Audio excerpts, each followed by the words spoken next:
iniciando, né, uma série de mensagens. É o meu microfone? Nós estamos dando início a uma série de mensagens a respeito de os princípios da reconstrução, não é isso? E hoje nós vamos iniciar, vai ser a primeira mensagem dessa série. Nós vamos estar falando a respeito de um livro de um profeta que tem tanto a nos ensinar, Neemias.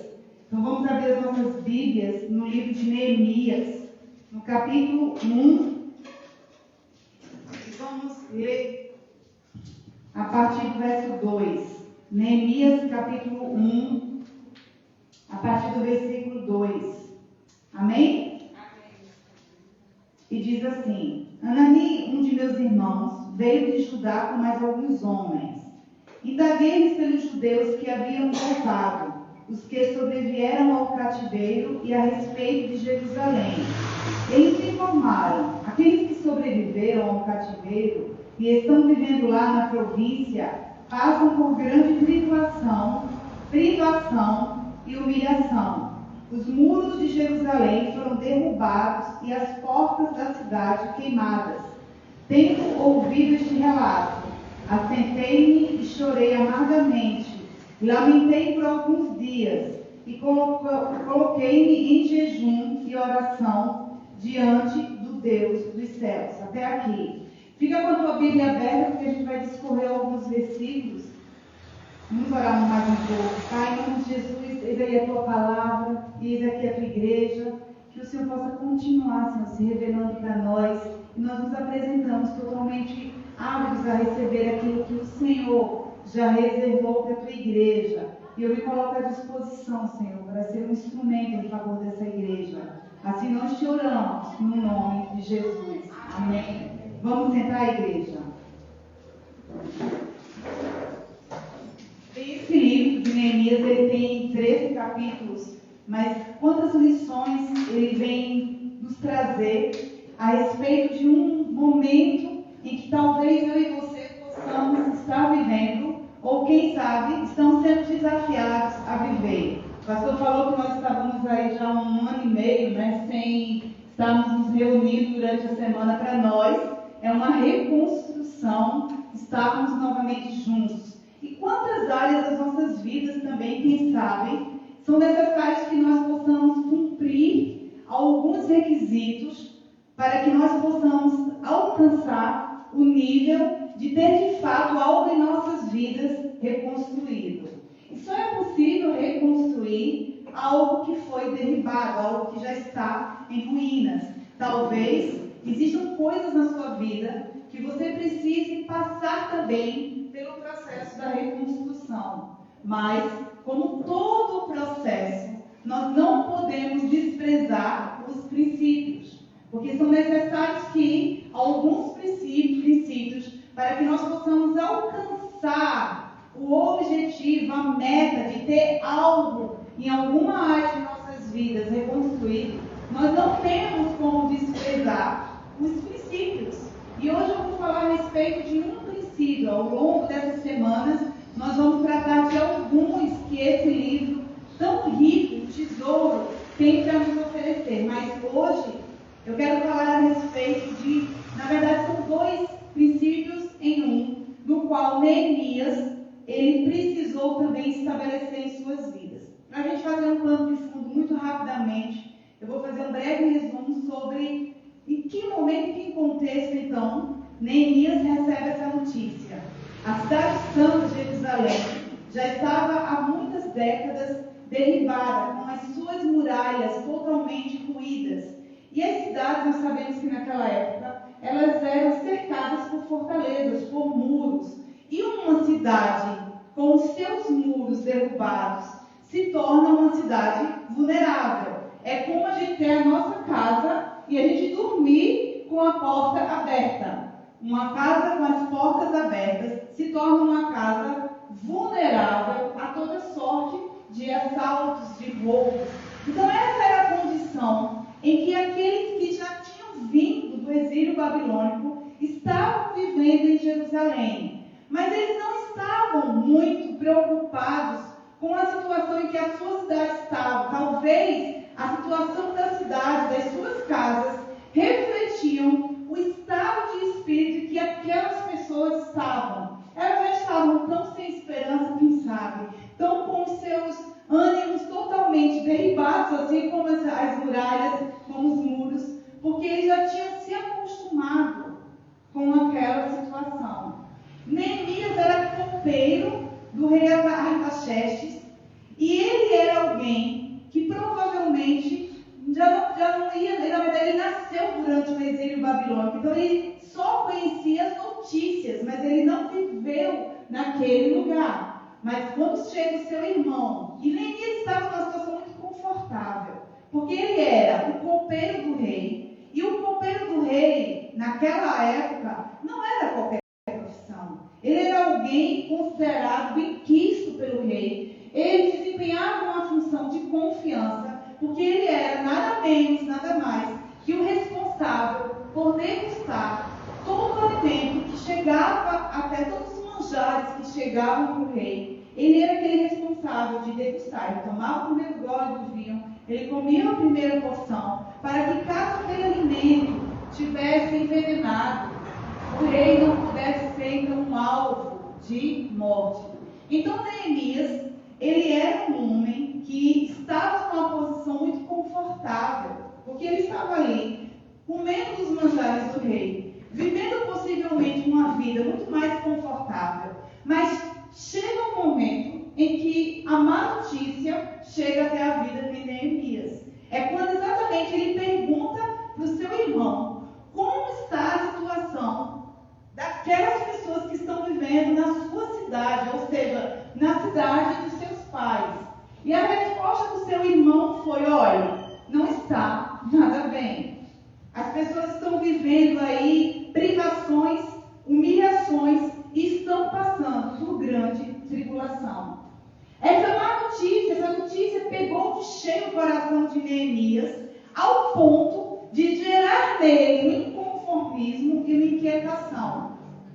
Só que esse sentimento que invadiu o coração de Neemias, diante de uma notícia contrária, diante de uma triste notícia, diante de uma má notícia, não paralisou Neemias. Pelo contrário, a má notícia, quando chegou na vida desse homem, o levou, o estimulou a fazer algo.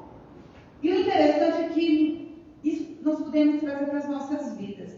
Quantas vezes nós usamos as desculpas de que não estamos bem e de que a gente não está com o nosso estado de humor nos melhores dias, para a gente ressaltar ou endossar a nossa pouca disponibilidade em reagir. O que Neemias mostra é: sim, a má notícia chegou, o dia difícil chegou, algo amargurou o seu coração, mas a resposta dele está aqui no versículo 4. Tendo ouvido esse relato, o que Neemias fez? Assentou e chorou amargamente, lamentou por alguns dias. O que ele determina? Ele determina que há um dia onde chegam as más notícias, onde quem sabe as notícias nos pegam desprevenidos, nos pegam de surpresa, mas nós não podemos ficar na condição de ficarmos nos alimentando dessa má notícia. Ele sentou, chorou e se lamentou por alguns dias. Mas qual foi a reação de Neemias? E coloquei-me em jejum e oração diante do Deus dos céus. E o primeiro princípio que eu quero nessa noite, o princípio que eu quero compartilhar com a igreja nessa noite, para alguém que deseja reconstruir algumas áreas de sua vida, ela precisa cumprir os princípios ou o princípio do jejum e da oração. Amém? Olha, nós estamos falando de reconstrução, mas para que nós cheguemos ao alvo de termos aquilo que nós almejamos, aquela área das nossas vidas reconstruídas, nós não podemos fazer de qualquer forma. Muitas vezes nós queremos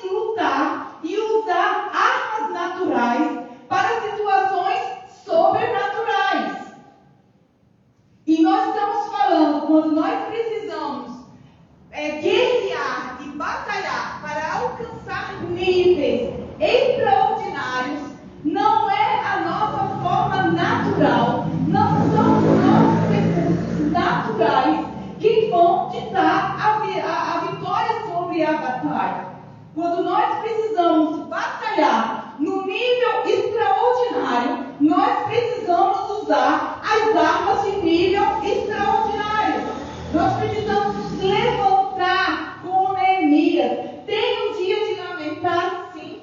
Tem um dia de chorar amargamente, sim. Mas esse é o tempo onde ele determinou para. Eu chorei, eu lamentei, eu fiquei amargurado por alguns dias, mas eu não vou permanecer assim. Eu preciso fazer algo. E ele sabia que aquilo que ele precisava fazer não seria possível se ele estivesse disposto a usar os seus próprios recursos. E Neemias agora se reveste do recurso do jejum e da oração. E ele ora e jejua e se apresenta diante de Deus. E esse capítulo 1, ele vai tratar exatamente dos momentos de conversa, de diálogo que Neemias vai ter com o Senhor. E o que nós precisamos aprender é que quando nós jejuamos e quando nós oramos, quem torna o cenário favorável é o Senhor. Amém? Quando nós contamos com as nossas próprias habilidades, nós estamos muito limitados a alcançar um cenário favorável para nós. Mas quando nós colocamos na mão do Senhor, em jejum e oração, é o Senhor quem muda o cenário. Todas as coisas começam a cooperar em favor de nós. Não somos mais nós, não é mais baseado na nossa habilidade, não é mais baseado na nossa experiência, não é mais baseado nas nossas referências, mas é baseado em um Deus que se inclina para o servo que ora, e entrega, e jejua e defende. Glória a Deus, aleluia. Neemias entendia que não tinha capacidade de chegar diante agora do rei e fazer um pedido totalmente improvável, totalmente inusitado. Mas ele ora, ele jejua e ele entrega. E há tantos segredos nessas orações que Neemias compartilha com o Senhor. Porque Neemias tem um tempo do choro, Neemias tem um tempo do lamento, como quem sabe. Muitos de nós também, eu estou falando de algo a respeito de situações que, quem sabe, muitos de nós ou já vivemos ou estamos vivendo.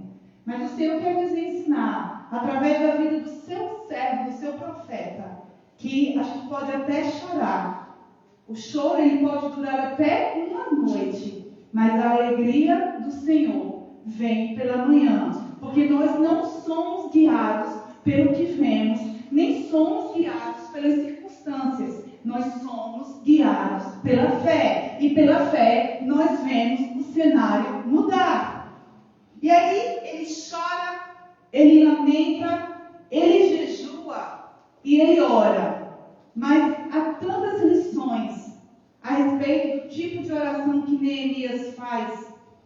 E olha, quanto mais próximos de Deus nós chegarmos através da oração, mais nós vamos descobrindo quem nós somos. E vamos mais ainda nos sentindo menores por quem nós somos. Porque quanto mais próximo de um Deus Santo nós chegamos, nós nos aproximamos, mais nós reconhecemos o quão falíveis nós somos.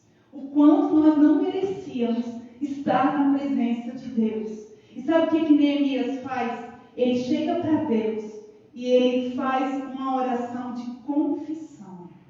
Ele confessa não apenas os seus pecados, mas ele bate no peito e traz para ele todos os pecados que os seus antepassados e que a sua nação cometeu para estar naquele estado de ruína espiritual. Porque mais do que a ruína física que a cidade estava passando, mais gritante ainda, mais preocupante ainda, era a situação moral e espiritual. Quando nós estamos arruinados espiritualmente, nós não temos como enxergar mais nada. E aí no versículo 6, na parte B, ele vai olhar para Deus e falar assim: eu confesso os pecados que nós, os israelitas em geral, temos cometido contra a tua pessoa. De fato, eu e o meu povo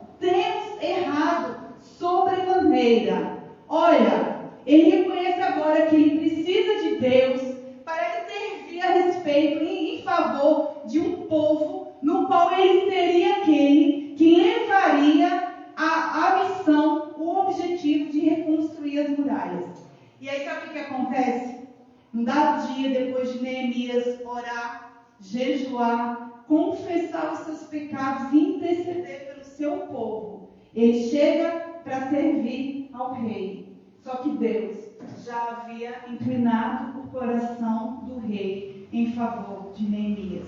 Porque eu acho interessante, porque apesar dele ser um homem que estava no mínimo aí 3 vezes ao dia na presença do rei, o semblante dele chama a atenção do rei. E aí o rei pergunta no capítulo 2, o que você tem? Eu nunca vi você assim. Eu nunca lhe vi com esse semblante abatido. Você não está doente. Isso deve ser algo que está amargurando a sua alma. Deus havia inclinado o coração de um rei com tantas preocupações, com tantas demandas, para reconhecer que um dos seus servos, aquele a quem ele confiava, estava tão abatido ao ponto de alcançar um nível de despertamento do rei. E o rei, então, naquele momento, dá uma oportunidade para Neemias falar a respeito daquilo que estava amargurando o seu coração. E sabe o que Neemias faz? Ele primeiro pondera antes de falar. Ele faz uma oração rápida ao rei. Antes dele apresentar para o rei tudo aquilo que estava movendo o seu coração, que estava entristecendo o seu coração, que estava mudando o seu semblante, ele faz uma oração e que alguns vão chamar de oração flecha. Rápida, silenciosa, objetiva e certeira. Aquela oração que, em fração de segundos, ele agora fala: Deus, essa é a oportunidade que eu tenho para usar as estratégias que o Senhor vai me dar para alcançar o nível de reconstrução que eu desejo chegar. E aí ele começa a falar a respeito do que está entristecendo o seu coração. E aí ele pede ao rei um prazo de tempo de férias sem data de validade. Porque o que ele fala: olha, eu preciso de um tempo que o Senhor me libere do trabalho, do meu ofício. Eu sei que já estou há tantos anos com o Senhor, mas existe algo que eu preciso fazer. Existe algo que o Senhor inquietou no meu coração e que eu preciso fazer. E sabe o que acontece? O rei prontamente atende o desejo do seu copeiro. Sabe o que nós aprendemos? Lá no livro de Esther vai falar exatamente também de o quanto o jejum ele pode intensificar um cenário para favorecer algo que Deus projetou. Porque o jejum, antes de trabalhar em qualquer causa que nós porventura queremos pleitear, e não é para pleitear, não é para barganhar, o jejum ele atrai o Espírito Santo e alinha o nosso espírito com o Espírito de Deus. Eu tenho experimentado, já estou há quase 2 anos em um jejum, pela minha vida espiritual, porque eu fui mal acostumada a jejuar todas as vezes que eu desejava alguma coisa, né? O meu casamento, por exemplo, foi fruto de jejum, né? Eu orei, jejuei para Deus confirmar. Mas você já parou para pensar e já decidiu jejuar simplesmente para que você esteja alinhado aos projetos de Deus para a sua vida? Você já parou para jejuar para alimentar o teu espírito para que você consiga discernir melhor a voz de Deus? Porque o jejum ele aproxima. Todas as vezes que nós estivermos em jejum, é a nossa carne que está desfalecendo, é a nossa carne que está deixando de ser alimentada para que o nosso espírito possa estar alinhado com o Espírito de Deus.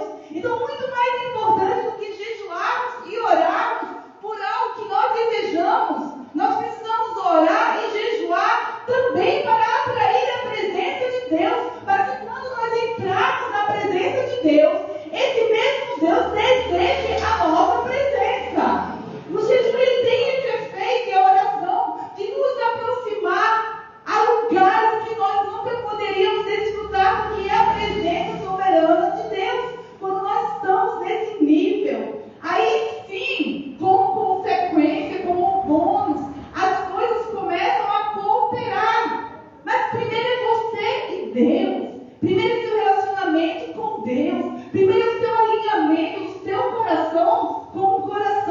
Deus, buscar em primeiro lugar o reino de Deus, e todas as demais coisas vos serão acrescentadas.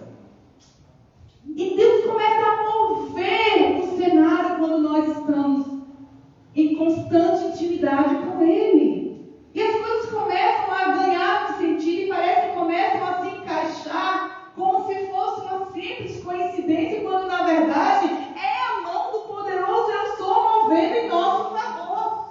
Porque quando Ele começa a falar agora para o rei da sua necessidade, Ele abre a boca porque Ele já havia orado, Ele já havia jejuado, mas agora é na hora dele expressar e exprimir aquilo que era a sua missão, aquilo que Deus havia mexido no coração, movido no coração dele para fazer.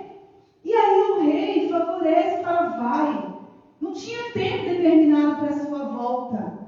E o interessante é que em todo tempo, até quando o rei favorece a ele, Neemias reconhece que era a mão do Senhor, porque ele diz no capítulo 2, versículo 8, visto que a generosa mão de Deus estava me abençoando nesse sentido, o rei atendeu todos os meus pedidos. Deixa eu falar uma coisa. Quando nós estamos alinhados com o Senhor, não existem coincidências. Por favor, Thiago, eu estou finalizando. Eu passei por uma experiência esses dias, na verdade nós passamos esses dias, e só quando a gente está com o Senhor, só quando a gente está nesse nível de apresentar para Deus, porque Deus é um Deus que cuida das pequenas coisas, mas também das grandes coisas. E a gente precisa estar tão atento às pequenas coisas, aos pequenos favores de Deus. Porque às vezes a gente está condicionando a ação, a fidelidade e a bondade de Deus nas grandes situações. Mas quando nós estamos ligados com o Senhor, conectados em espírito, a gente começa a perceber que coisas pequenas são demonstrações de um grande Deus. Ações pequenas são a revelação do cuidado de um grande Deus. Vocês estão entendendo isso? É quando você olha que não existe possibilidade de algumas coisas acontecerem, se não foi o cuidado soberano de um Deus. E eu estava falando, eu quero compartilhar, João está para chegar agora em agosto, e quando a gente se organizou para a vinda dele, terminou adaptando a viagem dele, baseado nos voos que tinha, enfim, e ele estava muito triste, porque ele falou, poxa, eu vou ser liberado no sábado pela manhã, e só ia viajar 11 horas da noite. E aí já ia perder o sábado inteiro, isso vai ter 7 dias de recesso. Então, para a gente, um dia é muita coisa. Então, ia chegar já quase mais de meia-noite em Recife, para chegar no domingo aqui. A mesma coisa foi a volta dele. Ele precisaria se apresentar na segunda, até o meio-dia da segunda. E a gente comprou uma passagem para ele ir no sábado e no domingo. Ia chegar às 5 horas da manhã em Fortaleza. Ou seja, perdeu o domingo e a segunda. Ele falou, mãe, não tem como você mexer nisso. Eu falei, filho, se a gente for mexer, as tarifas vão estar muito altas, mas eu vou tentar. E de fato, a passagem ficou absurdamente cara. Eu falei, não tem como, você vai ter que vir nesse horário. Ele ficou meio assim capenga. Aí quando foi essa semana, segunda-feira, ele entrou em contato comigo e falou assim, tenta mais uma vez, olha como é que está a situação do meu voo. Eu falei, tá bom. Eu trabalhei já com companhia aérea, já sei mais ou menos como funciona. E quando eu fui olhar, no primeiro momento eu não enxerguei, depois eu disse, vou logo marcar a poltrona de João. Quando eu fui marcar a poltrona dele, estava o voo cancelado, ida e volta. Eu digo, bem, eu vou olhar por que esse voo foi cancelado. E eu fui olhar as regras. E as regras davam a possibilidade de alterar a data sem nenhuma taxa, sem nenhuma cobrança.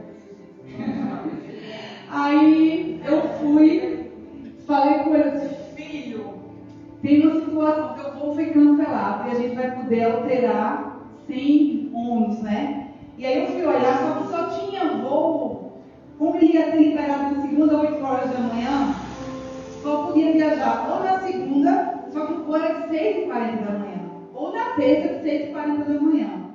Ou seja, era algo que só a mão de Deus. E a volta tinha melhorado, porque ele podia voltar já no domingo à noite. Então ele já ia chegar lá no domingo à noite.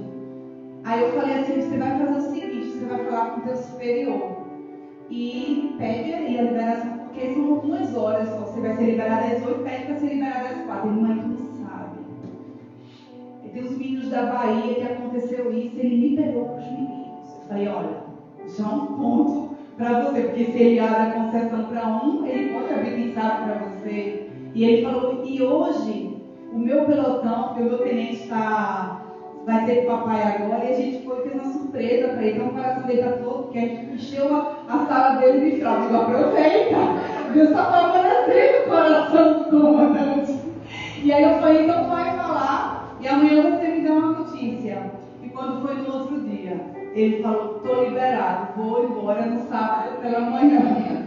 E aí a gente pode falar, o voo foi cancelado, isso foi simplesmente uma boa coincidência. Não, eu vejo que a mão generosa de Deus favoreceu a essa situação. Assim como Neemias falou, é difícil, que a generosa mão de Deus estava me abençoando neste sentido. Ou seja, quando nós estamos no nível de oração e jejum, todas as coisas se tornam favoráveis. Deus lança a mão generosa dele sobre essa situação. Não existe impossível quando Deus deseja estabelecer a sua vontade.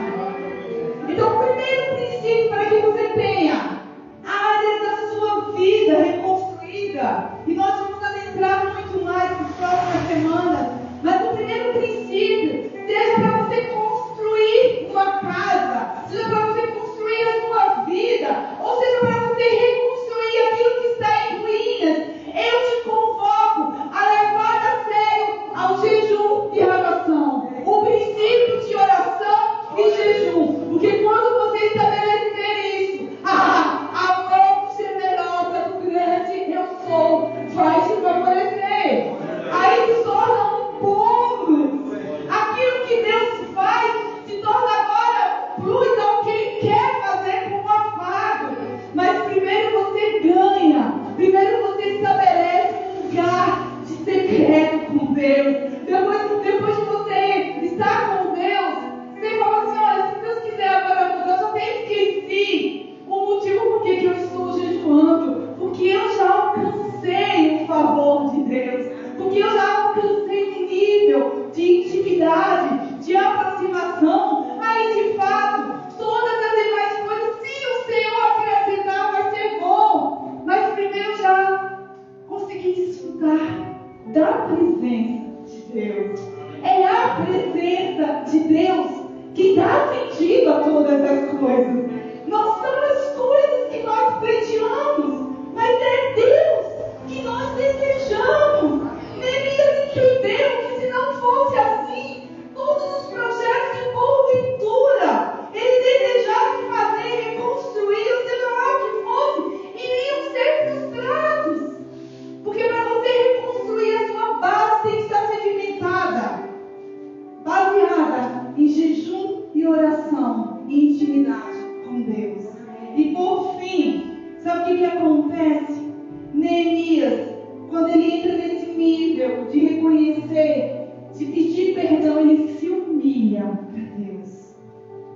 Ele se humilha na presença de Deus. Porque Deus, Ele não resiste quando nós estamos humilhados na sua presença. Se tem algo que o Senhor não resiste, é quando nós chegamos. Eu vou compartilhar uma outra experiência que eu tive para finalizar. Foi na sábado passado.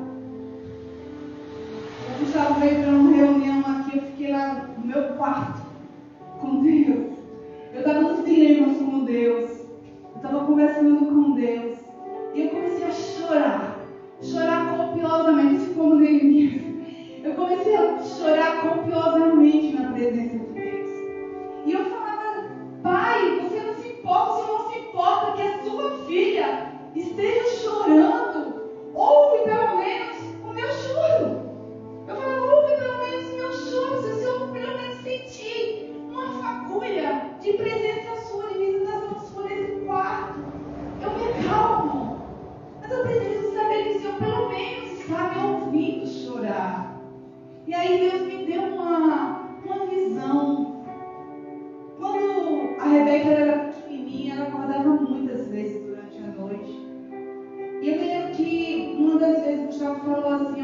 isso é mãe. Essa menina está chorando demais, é mãe. Vamos fazer um teste. A gente vai, deixa ela chorando um pouco, a gente fica na porta do quarto para ver se ela para. Nunca vi menino morrer porque chorou. E aí a gente ficou naquele dia, ela chorando, e o coração de mãe queria abrir logo o quarto, a porta, queria logo ir consolar a menina. E ele falou, tá bom, não, Gustavo. Ele, não, mais um pouquinho. E aí, sabe o que acontece? Deus me mostrou assim, eu estou no quarto, mas não é hora de eu entrar. Você precisa crescer. Você precisa aprender. Não é hora de entrar. E Deus me deu nitidamente. Ele estava no quarto, ele disse, não é o fato de eu não entrar no quarto que eu deixe de cuidar de você. Mas eu estou cuidando de você. Isso também é uma demonstração de amor. Eu estou na porta. Não preciso se preocupar, mas é necessário você passar por esse processo. E aí quando o Senhor me deu essa visão, e aí eu acalmei, eu falei uma coisa, tá bom, Senhor, eu entendi, só não me deixa crescer muito, só não me deixa me tornar muito independente, porque quando nós nos humilhamos, o Senhor se inclina. Quando nós nos rebaixamos ao nosso nível mais menor que nós podemos chegar, nós alcançamos o coração de um Pai disposto a nos atender, a falar e a se revelar. Então precisamos ficar de pé agora. Nós vamos cantar um cântico agora que fala a respeito desse nível de humilhação e de alcance da presença de Deus.